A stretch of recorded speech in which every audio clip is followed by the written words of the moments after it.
झारखंडमध्ये विधानसभा निवडणुकीच्या पहिल्या टप्प्यात 43 जागांसाठी आज मतदान। सकाळी 7 ते संध्याकाळी 5 वाजेपर्यंत मतदान होणार।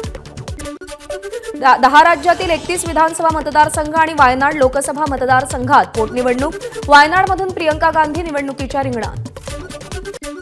जोगेश्वरी पूर्व मतदारसंघामध्ये शिंदे आणि ठाकरेंचे कार्यकर्ते भिडले। वायकरांचे कार्यकर्ते महिलांना वस्तूंचं वाटप करत असल्याचा ठाकरे गटाचा आरोप। दोन्ही गटाच्या कार्यकर्त्यांकडून दगडफेक।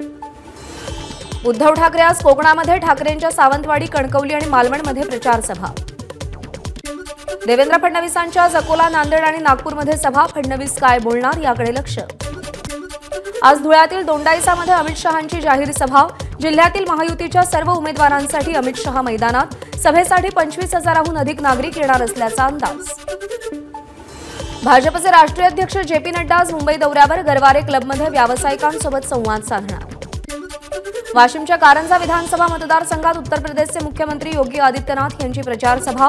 भाजप उमेदवार सई डहाकेंच्या प्रचारासाठी सभेचं आयोजन। मुख्यमंत्री एकनाथ शिंदेंचा प्रचार सभांचा धडाका। पालघरमध्ये राजेंद्र गावितांच्या प्रचारासाठी तर बोईसरमध्ये विलास तरेंच्या प्रचारार्थ शिंदेंची सभा। मल्लिकार्जुन खरगे आज लातूर आणि सोलापूर दौऱ्यावर। अमित देशमुख आणि सिद्धराम म्हेत्रेंच्या प्रचारासाठी खरगेंची सभा घेणार।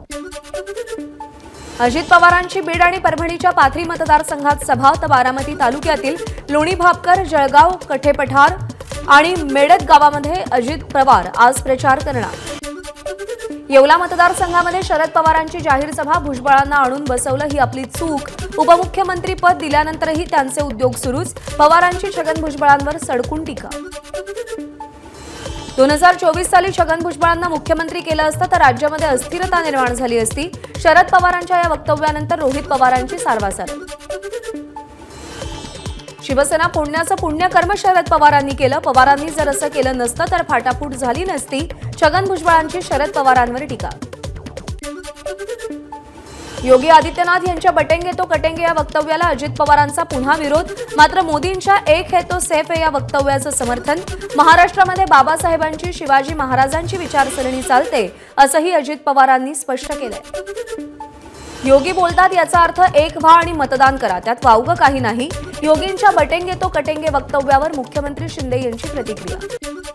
10 वर्षांनंतर तुम्ही म्हणता एक है तो सेफ है, तुम्ही हिंदूंना घाबरवताय। पंतप्रधानांना अशी भाषा शोभते का? तुम्ही जर हिंदूंना सुरक्षित ठेवत नसाल तर तुम्ही राजीनामा द्या। आपचे खासदार संजय सिंग यांची मोदींवर टीका। लातूरमध्ये हेलिपॅडवरती नितीन गडकरींच्याही बॅगची तपासणी। निवडणूक आयोगाच्या पथकानं बॅग तपासली। सलग दुसऱ्या दिवशी उद्धव ठाकरे यांच्या बॅगची तपासणी। औसा हेलिपॅडवरती उद्धव ठाकरे यांच्या बॅगची तपासणी। Video viral. ज्यांच्या हातून पैसे सुटत नाहीत त्यांच्या बॅगा कशाला तपासता? राज ठाकरेंचा उद्धव ठाकरेंना टोला। शिवसेनेच्या उमेदवारांना विचारा त्यांच्या हातातून कधी पैसे सुटतात का? राज ठाकरेंचा खोचक सवाल। आचारसंहितेनुसार पथकाला काही अधिकार असतात। घटना मांडणाऱ्यांनी बॅग चेक केल्याचं वाईट वाटून घेऊ नये। उद्धव ठाकरेंची बॅग चेक केल्याबाबत संजय शिरसाट यांची प्रतिक्रिया। नरेंद्र मोदी आणि अमित शहा पंतप्रधान आणि गृहमंत्री पदासाठी लायक नाहीत। उद्धव ठाकरेंचा मोदी शहांवर हल्लाबोल। मोदी आणि शहांची जाताना बॅग तपासा, उद्धव ठाकरेंचं भरारी पथकांना आव्हान। उद्धव ठाकरे यांच्या बॅगची तपासणी म्हणजे सत्ताधारी रडीचा डाव खेळतात। सातत्यानं या गोष्टी विरोधी पक्ष नेत्यांसोबतच होतात। आमची तपासणी करा, आमच्याकडे काही नाही। बॅग तपासणी प्रकरणावर सुप्रिया सुळेंची प्रतिक्रिया। निवडणूक काळात विविध पक्षांचे नेते, स्टार प्रचारकांच्या हेलिकॉप्टर्स, विमानांची तपासणी केली जाते। राजकीय पक्ष किंवा इतर कोणत्याही प्रकारचा अपवाद त्यामध्ये ठेवला जात नाही। मुख्य निवडणूक अधिकाऱ्यांचं ठाकरेंच्या बॅग तपासणीवर स्पष्टीकरण। काँग्रेसनं बाबासाहेबांच्या संविधानाच्या चिंधड्या उडवल्या। आमचं सरकार आल्यानंतर संविधान पूर्ववत करण्यात आलं। पाटोद्यात नितीन गडकरींची काँग्रेसवर टीका। सुरेश धस यांच्या प्रचार सभेमध्ये ते बोलत होते। महायुतीला मत म्हणजे गुजरातला मत, तिघे मिळून महाराष्ट्र खाऊ असं महायुतीचं सरकार। उद्धव ठाकरेंची महायुतीवर टीका। टेलिग्राफ वृत्तपत्राला मुख्यमंत्री एकनाथ शिंदे यांची विशेष मुलाखत। मुलाखतीमध्ये महायुतीला 170 जागा मिळण्याचा अंदाज शिंदेंनी व्यक्त केला। त्याचसोबत खरी शिवसेना ही आमचीच असल्याचाही पुनरुच्चार केला।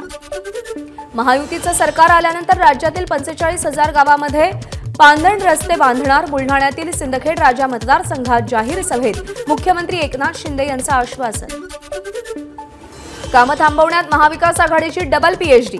चंद्रपूरच्या चिमूरमधल्या सभेतून मोदींचा हल्लाबोल.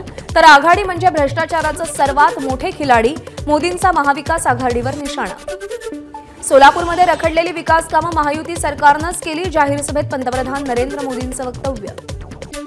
अमरावतीची जनता लोकसभेत केलेली चूक पुन्हा करणार नाही. लोकसभेत राहिलेली कमी ते आता भरून काढतील. योगींनी विश्वास व्यक्त केला. विक्रोळीमध्ये राज ठाकरेंच्या सभास्थळी संजय राऊतांच्या नावाची रिकामी खुर्ची. मनसे कार्यकर्त्यांनी जाणून बुजून राऊतांच्या नावाची खुर्ची ठेवल्याची माहिती. गद्दार सोडून गेले तरी सामान्य जनता पवार साहेबांच्या पाठीशी. हर्षवर्धन पाटलांची अजित पवारांसह दत्तात्रय भरणेंवर टीका. धनगर आरक्षणावरून फडणवीसांनाही लक्ष दिलं. भाजपच्या राजेंद्र पाटणींच्या निधनानंतर भाजपनं त्यांच्या मुलाला न्यायक पाटणींना वाऱ्यावर सोडलं. न्यायक पाटणींच्या प्रचारादरम्यान सुप्रिया सुळेंचं वक्तव्य. अर्थतज्ञांच्या निरीक्षणानुसार देशाची वाट लावल्याचं समोर आलंय. देशावर सध्या 210 लाख कोटींचं कर्ज. जयंत पाटील यांचं वक्तव्य. काँग्रेसचे नेते बंडखोर उमेदवाराच्या प्रचाराला जातात. काँग्रेसनं केलेली कारवाई फक्त नाटक. ठाकरे गटाच्या भास्कर जाधव यांची टीका. आदिती तटकरेंच्या प्रचाराला सुनील तटकरेंची उपस्थिती. वडील म्हणून नाही तर प्रदेशाध्यक्ष म्हणून आले असल्याचं तटकरेंचं वक्तव्य. साताऱ्याच्या कोरेगावमधील राष्ट्रवादी शरद पवार पक्षाचे उमेदवार शशिकांत शिंदेंना माजी आमदार शालिनीताई शिंदेंचा पाठिंबा. कोरेगावच्या विकासासाठी काम करणारा आमदार हवाय, शालिनीताईंची प्रतिक्रिया. बीड विधानसभा मतदारसंघातील राष्ट्रवादी काँग्रेस अजित पवार गटाचे उमेदवार योगेश क्षीरसागर यांच्यासाठी पंकजा मुंडेंनी सभा घेतली. राष्ट्रवादीसोबत युती झाली खरी, मात्र कधीही घड्याळासाठी मतं मागावी लागतील असं वाटलं नव्हतं, पंकजांचं वक्तव्य. नवाब मलिक यांचा जामीन रद्द करावा यासाठी हायकोर्टात याचिका. वैद्यकीय जामिनाचा मलिकांकडून गैरवापर होत असल्याचा आरोप. हायकोर्टाच्या निर्णयाकडे लक्ष. बेस्टप्रमाणेच एसटी महामंडळाची निवडणूक आयोगाला विनंती. आचारसंहितेमुळे कर्मचाऱ्यांना दिवाळी बोनस रखडला असून तो देता यावा यासाठी महामंडळाची आयोगाला विनंती. काँग्रेस नेते राहुल गांधी 14 आणि 16 नोव्हेंबरला महाराष्ट्राच्या दौऱ्यावर. महाविकास आघाडीच्या उमेदवारांसाठी नंदुरबार, नांदेड, अकोला आणि चिमूरमध्ये प्रचार सभेचं आयोजन. राजकीय पक्षाला पाठिंबा देण्यावरून मुंबईच्या डबेवाल्यांमध्ये फूट. एका गटाचा ठाकरेंच्या शिवसेनेला तर दुसऱ्या गटाचा महायुतीला पाठिंबा. पंढरपूरच्या महूद येथील सभेमध्ये शहाजीबापू पाटील यांच्याकडून उद्धव ठाकरे यांची नक्कल. उद्धव ठाकरे आता कशी कवायत करायला लागलेत हे त्यांनी दाखवलं. यावेळी स्टेजवर बसलेल्या श्रीकांत शिंदे यांनाही हसू आवरता आलं नाही. पंढरपूर विधानसभा मतदारसंघात शरद पवार गटाचा काँग्रेस आणि भाजपला दणका. 10 नगरसेवक शरद पवारांच्या राष्ट्रवादीत दाखल. रायगडच्या श्रीवर्धनमध्ये शेतकरी कामगार पक्षाला मोठं खिंडार. असंख्य कार्यकर्त्यांचा राष्ट्रवादीमध्ये प्रवेश. कोविड घोटाळा प्रकरणी भाजप आमदार जयकुमार गोरेंच्या अडचणी कायम. कुणाच्याही दबावाखाली न येता तपास करण्याचे हायकोर्टाचे पोलिसांना निर्देश. 26 नोव्हेंबरपर्यंत सुनावणी तहकूब. छत्रपती संभाजीनगरच्या सोयगावमध्ये अब्दुल सत्तारांच्या समर्थकांची गाडी अडवली. गाडीमध्ये पैसे असल्याचा नागरिकांचा आरोप. निवडणूक अधिकारी आणि पोलिसांशी नागरिकांची वादावादी. संजय निरुपम यांचा दिंडोशी मतदारसंघात रिक्षाचालकांशी संवाद. यावेळी प्रचार करताना निरुपम यांनी स्वतः रिक्षा चालवण्याचा अनुभवही घेतला. युगेंद्र पवार यांच्या प्रचाराकरता सुप्रिया सुळेंची मुलगी रेवती सुळे मैदानात. शहरांमध्ये रॅली काढली.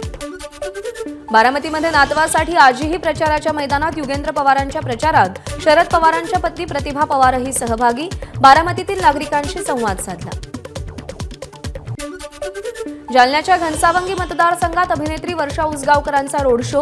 शिवसेनेचे उमेदवार हिकमत उढाण यांच्या प्रचारासाठी घनसावंगीमध्ये उसगावकर यांची रॅली. कळमनुरीमध्ये आमदार संतोष बांगर यांच्या प्रचाराला सुरुवात. संतोष बांगर यांच्या पत्नी गोदावरी बांगर आणि मुलाचाही प्रचारात सहभाग. मतदारांशी संवाद साधला.